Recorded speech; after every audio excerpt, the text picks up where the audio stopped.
नमस्कार और स्वागत है इस चर्चा में। आज हम एक ऐसी कहानी की गहराइयों में उतर रहे हैं जिसमें समुद्री डाकू हैं, श्रापित खजाने हैं और ढेर सारा रोमांच है। कैरिबियन के समुद्री डाकू, ब्लैक पर्ल का अभिशाप। हाँ, एक क्लासिक फिल्म है ये तो। बिल्कुल। तो हमारे पास इस मशहूर फिल्म की कहानी का आप कह सकते हैं पूरा ताना बाना है, और हमारा मकसद सिर्फ कहानी दोहराना नहीं है। बिल्कुल। हम इसके किरदारों को, उनके इरादों को, कहानी के जरूरी मोड़ों को समझना है। सही। वो क्या चीज है जो इसे सिर्फ एक एडवेंचर फिल्म से ज्यादा बनाती है ना? हाँ, वही। तो चलिए ये सफर शुरू करते हैं। कहानी हमें ले जाती है कैरिबियन समुद्र में, जहाँ एक ब्रिटिश जहाज है और उस पर एक छोटी लड़की है, गवर्नर की बेटी एलिजाबेथ स्वॉन। हाँ। उसे पानी में कुछ दिखता है, एक जलते हुए जहाज का मलबा। हाँ। और एक लड़का। हाँ। और यहीं से मतलब रहस्य की पहली गांठ खुलती है। वो उस लड़के को बचाते हैं जिसका नाम है विल टर्नर, और उसके गले में ना एक अजीब सा मेडालियन, मतलब एक पदक जैसा कुछ है जिस पे खोपड़ी बनी है। बिल्कुल। समुद्री डाकुओं का निशान। तो एलिजाबेथ को लगता है कि ये लड़का शायद डाकू हो, और उसे बचाने के लिए वो चुपके से वो मेडालियन निकाल लेती है, छुपा लेती है। ये जो काम वो करती है ना अनजाने में, यही चीज आगे की पूरी कहानी को एक तरह से दिशा दे देती है। ये मेडालियन सिर्फ गहना नहीं है। सही कहा। फिर कहानी कुछ साल आगे बढ़ जाती है।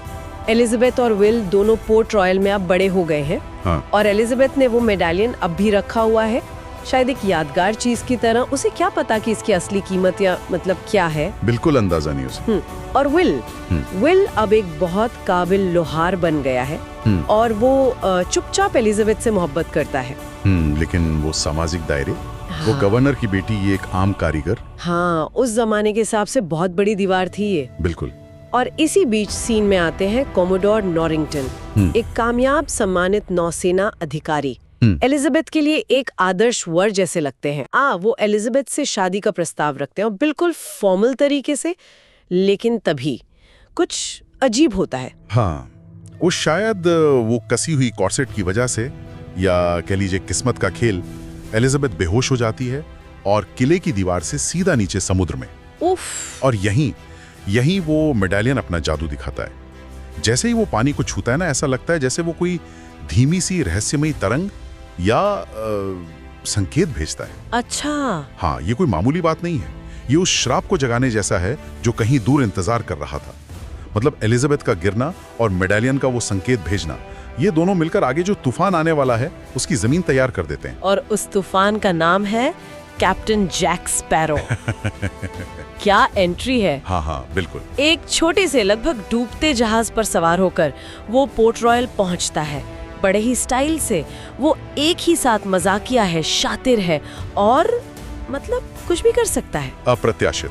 बिल्कुल। हाँ, और देखिए इत्तेफाक, वो ठीक उसी वक्त पहुंचता है जब एलिजाबेथ पानी में गिरती है। वो बिना सोचे समझे कूदकर उसे बचाता है। लेकिन एक डाकू अगर नेकी करे तो इनाम क्या मिलता है? गिरफ्तारी।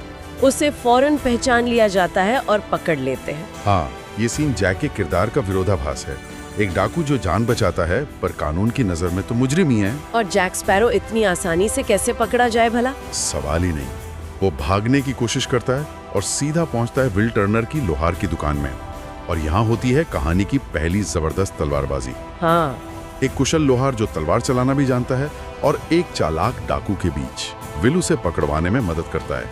ये सिर्फ एक लड़ाई नहीं, ये इन दोनों के उस उलझे हुए रिश्ते की शुरुआत है जो नफरत, जरूरत और शायद कहीं ना कहीं एक अनकहे सम्मान पर टिका होगा आगे चलकर। उसी रात पोर्ट रॉयल की शांति भंग हो जाती है। कोहरे में से एक डरावना जहाज उभरता है, द ब्लैक पर्ल। हाँ, ये वही आम डाकू जहाज नहीं लगता। इसमें कुछ ज्यादा भयानक है, अप्राकृतिक सा। वो बंदरगाह पर हमला कर देते हैं। और ये हमला सिर्फ लूटपाट के लिए नहीं लगता, जैसे वो किसी खास चीज की तलाश में है। जहाज का क्रू भी बड़ा अजीब है, जैसे उन्हें चोट ही नहीं लगती। हाँ, मैंने भी नोटिस किया था। वे एलिजाबेथ को ढूंढ निकालते हैं और उसे किडनैप कर लेते हैं, खासकर तब जब वो पकड़े जाने पर डाकुओं का एक पुराना कोड इस्तेमाल करती है, पार्ले मतलब बातचीत का अनुरोध। हाँ बिल्कुल। ये शब्द उसे सीधे कप्तान तक ले जाता है। और यहाँ एलिजाबेथ एक और गलती कर बैठती है। जो कहानी को और उलझा देती है। क्या? अपनी पहचान छुपाने के लिए या शायद विल का नाम बचाने की कोशिश में वो अपना नाम बताती है एलिजाबेथ टर्नर। ओह, टर्नर। हाँ, डाकुओं के कान खड़े हो जाते हैं।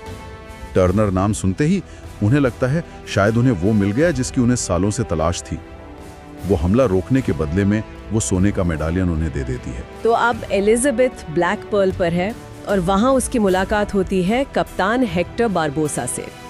यहीं खुलता है कहानी का सबसे बड़ा राज, ब्लैक पर्ल और उसके क्रू का श्राप। हाँ, ये कहानी को एकदम से फैंटेसी के दायरे में ले जाता है। बारबोसा बताता है कि उन्होंने सालों पहले एस्टेक देवताओं का श्रापित सोना चुराया था, 882 सोने के सिक्के। बाप रे।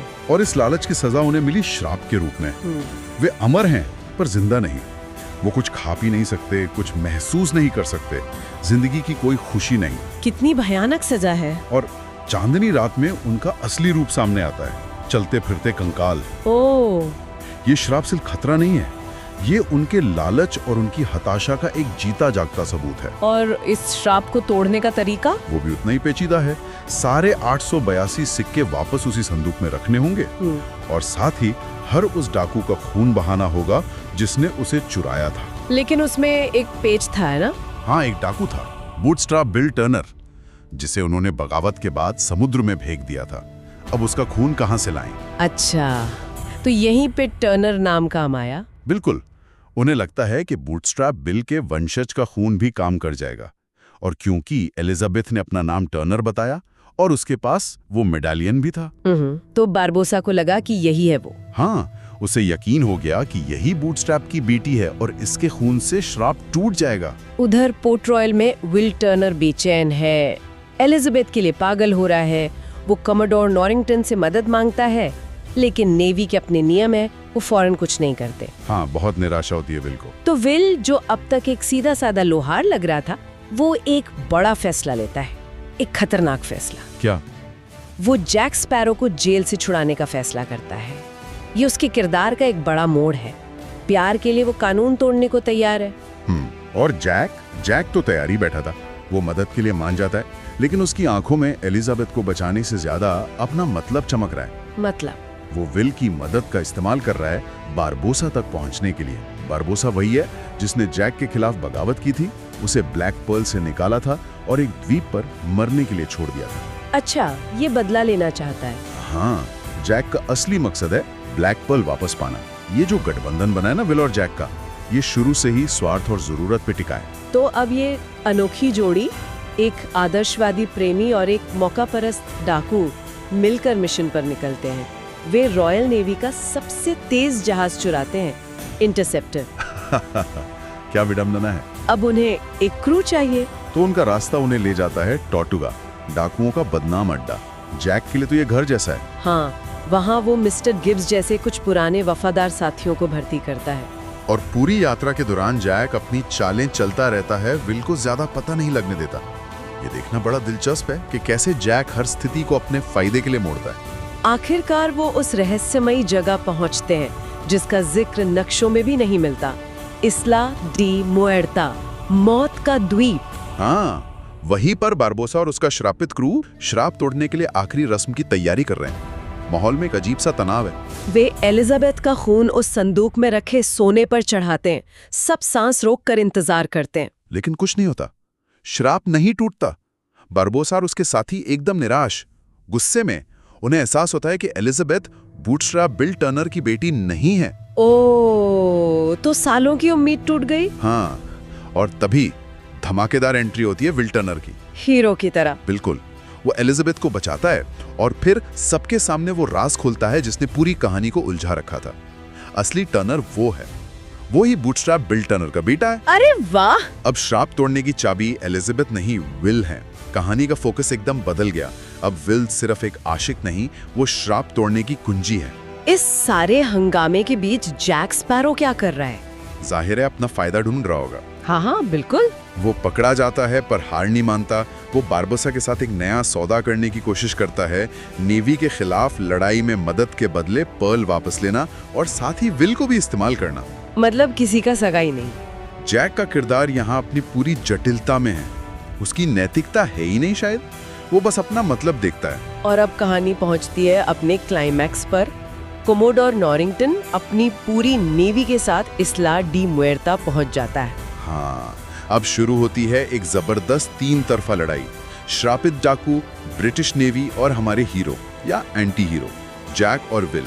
चारों तरफ तलवारें चल रही हैं, तोपें गरज रही हैं, पूरा केओस। इस अफरा तफरी के बीच जैक स्पैरो एक बहुत ही चालाक चाल चलता है।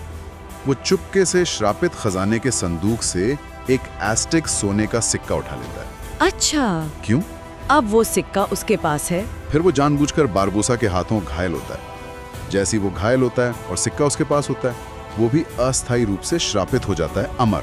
क्या बात है, तो अब जैक भी अमर। हाँ, अब जैक भी बारबोसा की तरह अमर है। ये लड़ाई को बराबरी पर ले आता है। दोनों कप्तानों के बीच एक शानदार तलवारबाजी होती है जिसमें कोई मर नहीं सकता। लेकिन ठीक इसी वक्त विल टर्नर अपना काम पूरा करता है। वो आखिरी सोने का सिक्का लेता है, उस पर अपना खून लगाता है और उसे संदूक में वापस डाल देता है। और जैसे ही विल का खून लगा सिक्का संदूक में गिरता है, श्राप टूट जाता है।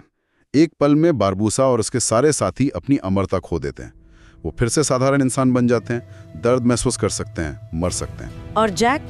ठीक इसी पल का फायदा उठाकर जैक स्पैरो अपनी पिस्तौल निकालता है और गोली चला देता है बारबोसा पर। हाँ, गोली बारबोसा को लगती है और क्योंकि वो अब अमर नहीं रहा, वो वहीं ढेर हो जाता है। जैक का सालों पुराना बदला पूरा। वाह, तो लड़ाई खत्म, श्रापित डाकू हार गए, लेकिन जैक स्पैरो का क्या? उसकी किस्मत उसे रॉयल नेवी पकड़ लेती है। उसे वापस पोर्ट रॉयल लाया जाता है और समुद्री डाकू होने के जुर्म में फांसी की सजा सुनाई जाती है। तो अंत में पकड़ा ही गया। ऐसा लगता है कैप्टन जैक स्पैरो का सफर खत्म। लेकिन कहानी में अभी एक और मोड़ बाकी है। अच्छा? ठीक जब जैक को फांसी के तख्ते पर लटकाया जाने वाला होता है, विल टर्नर आगे आता है। वो अपनी जान और अपनी इज्जत सब दांव पर लगाकर जैक को बचाता है। विल ऐसा क्यों करता है? शायद इसलिए कि जैक ने एलिजाबेथ को बचाने में मदद की थी, या शायद विल अब बदल चुका है। वो न सिर्फ जैक को बचाता है बल्कि सबके सामने, कमोडोर, गवर्नर, सबके सामने एलिजाबेथ के लिए अपने प्यार का इजहार करता है। हिम्मत वाला काम है ये तो। हाँ, ये विल का पूरा ट्रांसफॉर्मेशन है। वो अब डरपोक लोहार नहीं, एक साहसी हीरो है। और एलिजाबेथ? एलिजाबेथ भी इस बार कोई दुविधा नहीं दिखाती। वो कमोडोर नॉरिंगटन के सुरक्षित भविष्य को ठुकराकर विल का हाथ थाम लेती है। वो समाज की परवाह किए बिना अपने प्यार को चुनती है। कमाल है, यहाँ तक कि कमोडोर भी उनकी मोहब्बत को देखकर पीछे हट जाता है। हाँ, एक तरह से उनकी जीत मान लेता है। और इस पूरे हंगामे और जज्बाती माहौल का फायदा कौन उठाता है? कौन हो सकता है? जाहिर है, जैक स्पैरो।